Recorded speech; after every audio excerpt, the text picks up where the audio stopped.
What's good? It's Woog. Please like the video, subscribe to the channel if you love music like I do. The next versus battle taking place is about to be Method Man and Redman. Tical, Mr. Meth versus Funk Dr. Spot. So this is kind of coming on the heels of the Raekwon versus Ghostface, which was two Wu Tang members who kind of served as a subunit within the larger Wu Tang. Wu Tang has 9-10 members. Raekwon and Ghostface kind of function as a little two-man tandem within that. And I think that that was truly spotlighted in that versus battle. Like, you couldn't have a Only Built for Cuban Links album without Ghostface, since Ghostface featured on almost every song. Same thing with Ghostface's debut album, his solo debut album, Iron Man. Raekwon is featured on almost every song. So there's another key Wu-Tang relationship that actually extends outside of the Wu-Tang, and that is Method Man's, and that's the first Wu-Tang member to go solo. They dropped the classic Enter the Wu-Tang 36 Chambers album, and off of the success of that, and you know, Method Man's chorus on the song Cream, Cash Rules Everything Around Me, and his solo song on that debut classic Wu-Tang album called Method Man, like, he was kind of distancing himself as a very unique type of individual within the clan. Now, every Wu member has like their superpowers, right? But Method Man, it was kind of agreed upon, was kind of like, let's let him be our lead-off batter as we all start rolling out our solo albums, similar to how the Saint Lunatics went with Nelly. And I've long thought that Method Man had one of the coolest voices that an MC can have. He doesn't even have to say a ton for the words to be impactful. He just has such an interesting mix of the rasp, just enough baritone, just enough like agility in terms of how quickly and how skillfully he's, you know, delivering his words. He was a very interesting mix. And coming out of like this new ultra rugged but super creative, you know, RZA with the beats and the whole Wu-Tang steez coming in, just that entire mystique. Method Man was kind of the one who looked like he was showing mainstream level potential, as, you know, who could break away and actually be a standalone artist. So transitioning from the early 90s to the mid 90s, the Wu-Tang delivered their debut closer to the early 90s, and then when the Wu members started rolling out the solo albums, that was more mid 90s. So Method Man came out in 94 with Tical. Now rewind a few years, Redman was popping up on EPMD albums. He popped up on their third and their fourth album. Now many thought that Headbangers, you know, Redman's feature on EPMD's fourth album, Business Never Personal, that was 1992. Many think that that feature for Redman, on him having that last verse coming in like Busta Rhymes did on Tribe Called Quest Scenario, where that was Busta Rhymes' launch pad. Rah, rah, like a dungeon dragon. Even though his crew, leaders of the new school, were a thing, that was his major launch pad. Headbangers on that fourth EPMD album, Business Never Personal, 1992, was kind of that for Redman, although he did feature also on EPMD's third album just before that, 2 years prior, 1990, Business as Usual. So after those key EPMD features, Redman drops his debut album, What the Album. And this is just before gangsta rap took a foothold in mainstream rap music. So this right here is kind of exiting that Run DMC and then LL Cool J early era, even though, you know, LL obviously persisted and continued to deliver great music. But like Public Enemy, Rakim, now we're going into the 90s, and then EPMD was kind of tucked in that 80s to 90s transitional period where the beats started getting a little funkier. They sounded less of that, you know, bam, bam, mid-80s sound, and more into some like funkier samples. Eric Sermon from EPMD kind of made a living off of making funky East Coast rap records. Whereas, you know, obviously Dr. Dre and the whole Warren G-Funk movement on the West Coast, you know, actually had a larger national impact once the Chronic dropped and then all the albums to follow that, even though NWA prior and others were, you know, were rocking. But I'm talking about the transitioning in the sound of the music. EPMD and then Redman was kind of what would have taken a foothold in hip-hop had it not been for the emergence of the West Coast gangster rap. So, I mean, they went on and they all had their great established careers, but it would have been even bigger had the East Coast funk rap movement not kind of been railroaded by the West Coast funk rap movement. So that's kind of like the wave that Redman is rocking and kind of ushering in. You know, I mean, EPMD was, you know, from Long Island, one of the biggest and best groups in rap at the time, from like 87, 88 into 90, and then 92. Then they stopped dropping music for like 5 years. So that was like their relevant window. I'd say 87, 88 to 92. And then Eric Sermon went solo. You know, they also scooped up Keith Murray, so they had the Def Squad, which was kind of like the outgrowth of EPMD. So they continued to do their thing throughout the 90s and into the 2000s. Keith Murray with those first two albums, The Most Beautifulest Thing in the World, and then Enigma. This is like 94, 95, and then 97, 98. He was doing his thing.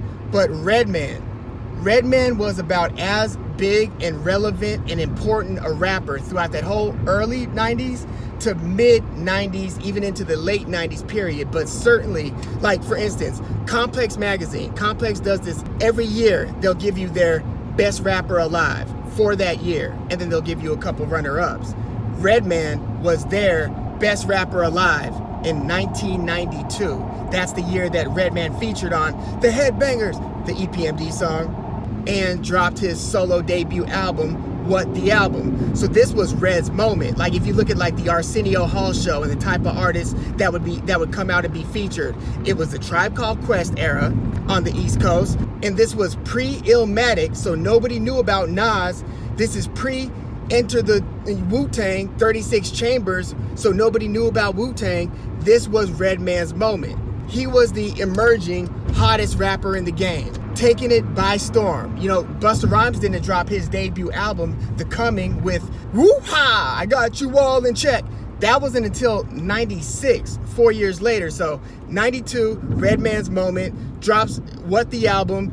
It's looked at as a classic, arguably his best album of all time. I like There Is a Dark Side and Muddy Waters more than What the Album, but it just wasn't my era. You ask others, they'll swear by What the Album. And people will swear by Redman. That's why you heard on Eminem's Till I Collapse from his third album, The Eminem Show, he listed his greatest rappers, his best rappers, his list. He starts it off with Reggie before he gets to Jay-Z, Tupac, and Biggie, Andre from Outkast, Jada, Corrupt, Nas, and then me being Eminem. Eminem, many people's greatest rapper of all time, or certainly near the top of that list for many, if not most rap fans.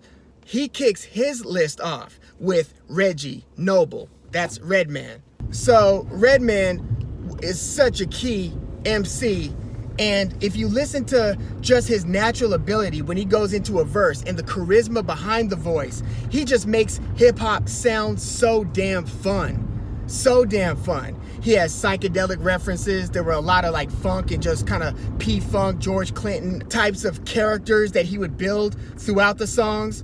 He had a reoccurring song theme called Superman Lover that took the, you know, Johnny Guitar Watson sample.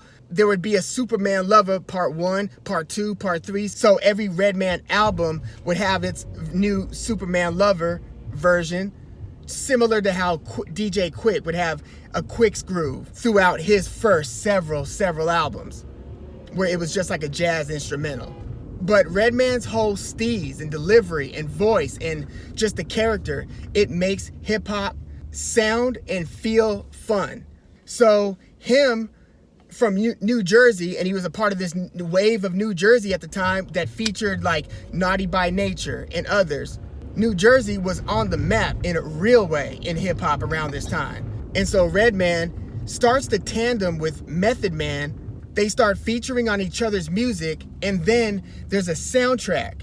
Oh, by the way, so when Redman drops his debut, What the Album, in 92, it's got great kind of critical and hip-hop fan success. Wasn't a commercial smash. Method Man's debut album, Tical, is not most Wu Tang fans like favorite Wu solo album by any stretch. Most people don't even really like that album, Tical, but it does feature a couple songs that range from one of the sickest, just pure hip hop sounding songs in Bring the Pain. I came to bring the pain hardcore from the brain. Like, listen to how smooth, it's just the way that bass line starts a song off, super rugged. Watch the music video. He's just like on the subway, and he's just, this is when they were just like kind of half braiding their hair, so some of the afro is sticking out, some of the braids are sticking out. Method Man's imagery was very rugged at the time. He rocked these these fangs. He would do this thing with his eyelids, flip them up. He would roll his eyes to the back of his head to where it's all white in his eyeballs. Like, these were some creative dudes, man. And Method Man's second single after Bring the Pain, You're All That I Need, with Mary J. Blige. There are like 3 different versions of this song. The version on the music video isn't the version that you're gonna get on the album, and the version you're getting on the album's not the one that like won the Grammy. And so you've got the RZA remix of it, because Puffy did a remix, produced a remix with Mary J. Blige. That was more the crossover version, and then RZA had a razor sharp version, which I actually prefer that beat more, even though the other one had the more commercial success. So in the video, you've got Method Man, you've got a pretty new to the scene, super hot artist, Mary J. Blige, and the song concept, lyrics, even the way Method Man is kind of dancing and moving throughout the video it's all captivating. One of Method Man's greatest moments. And that's another thing about Method Man's charisma, is that, even the way he moves is different than most MCs. He's got a different grace on the stage than most. So that was 94. You roll into 95, and then the hip hop documentary, The Show, comes out. And one of the singles, and this is when music videos were all over the place. So you were watching like The Box, Music Television, You Control. A lot of us were watching that on the West Coast, at least. BET, and even MTV. So The Show, sick documentary, by the way. Check it out. There's actually a real funny, conversation turned argument with the Wu Tang members. This is just after their first album success. So this is before their second album in 97, Wu Tang Forever. So this is when they're still, pretty new to the game and still soaking in a lot of this newfound fame. And they're on tour, and You God and Method Man and Ghostface, Raekwon, they're having an argument. Everyone's kind of picking on Meth, because Meth is like the youngest, or just kind of the baby in the crew. The kind of treated as the kid of the crew. But The Show documentary had a soundtrack, and that soundtrack had a song called How High. And this song, there were 2 different versions of that too. One with the Fly, Robin, Fly sample, and then one without it. And the main one was the one without it. And I think the one with it was in the music video. But super dope song, and it's Method Man and Redman. At the time, you could even argue that Method Man might have been hotter than Redman, even though in 92, 93, Redman was about as fire as you could get as a rapper. And Redman had by this time dropped his second album, which I really love, There Is a Dark Side. It's a long album. Most Method Man albums are pretty long. They're always like 20-something songs and a lot of skits. But There Is a Dark Side kind of built off of the themes and concepts from What the Album and just extended them with even funkier beats. And here's the thing, Redman produces a lot of his beats. Eric Sermon from EPMD produces a lot of them, and he kind of mentored Redman in a way. That's how EPMD's kind of the elder statesman crew that took Redman under their wing and just gave him a more of a platform to shine. So a lot of Redman's beats are produced by EPMD producer MC Eric Sermon, but Redman also produces a lot of his own beats. That should be noted.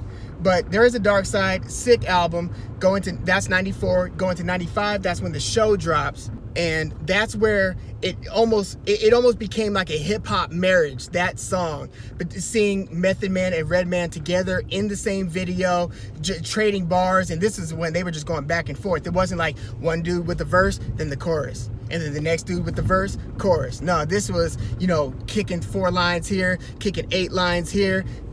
It's just like everything that these hip-hop purists that, you know, a lot of the newer schools kind of criticize and roll their eyes at. This is their mecca, this type of a song. Like, this is totally past the mic, back and forth, and they're just killing it. Method Man and Redman, so much swag, so much charisma, and this was swag before swag. This was all just rawness, exciting, creative, you know, rhymes, the actual words that are being used. Both of these rappers exhibit a sense of humor in their music, and even in the music video, there's like, they flash to like a Beavis and Butthead where, you know, Redman and Method Man are sitting in front of the TV, watching it in the same Beavis and Butthead way, and they start like kind of head banging with their hands up. And this was just a very, very fun moment of hip hop. Method Man and Redman united, basically the most popular member of the Wu, and then the firebrand that is Redman. So we'll drop you off here around 95-ish, and then we'll pick it up in like 96 with the next video. That's where you're getting into like classic featured verses like Method Man's Shadow Boxing from the GZA album, or Redman's Muddy Waters album. I didn't love Method Man's follow-up album Tical 2000. I mean, there was such a long wait because the Wu Tang's second album dropped in 97.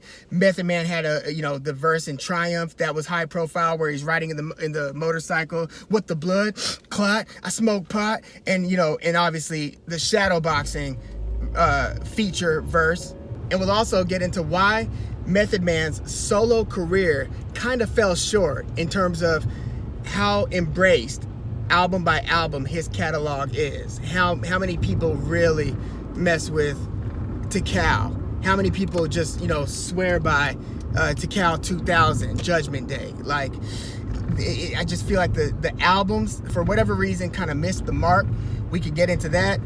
Obviously, that How High song spun off later into a collab album called Blackout. That was actually a pretty good album just before the turn of the century, 99, 2000-ish. That was actually a very quality collab album. And then they have a How High 2 song, and then they have a How High movie, and then a brief TV show. So these brands really just kind of fleshed themselves out, and they had their moment in the sun, popularity-wise, and then earlier, just great development of the catalog-wise. I think Redman had a much stronger solo career. If you look at What the Album, There Is a Dark Side, Muddy Waters, even if you get into Doc's the Name, which came a few years later, and then Malpractice, which came a couple years later, and then it was several years before Redman would release another album. But those first 5, you could argue. Some would say 3 and then kind of scoff at anything in the Jiggy era, which is the late 90s, where the beats kind of switched up to be a little bit more bouncy and just kind of pop friendly. This is like where Biggie or more so Puffy was ushering in the 80s samples, and Jay-Z was kind of getting into the Hard Knock Life era. So it was more like just more of a New York bling sound versus a New York, it's cold out here, these streets are rugged type of sound, Speaking of which, rest in peace to DMX, man. Like, I mean, that's a whole thing unto itself. I just want to give that its respect. DMX, obviously, he did factor into both Redman and Method Man's career. They both have, moments on the same songs, but man, that's a tragic ending to a very, very rough story to witness and watch, even from afar. Really tough. But yeah, let me know what you think about this upcoming versus battle between Redman and Method Man. What you think about each one of their careers. We'll kind of pick up where we left off. And please subscribe if you haven't. Like the video if you love music and hip hop like I do. I'm Woog. Thanks for tuning in.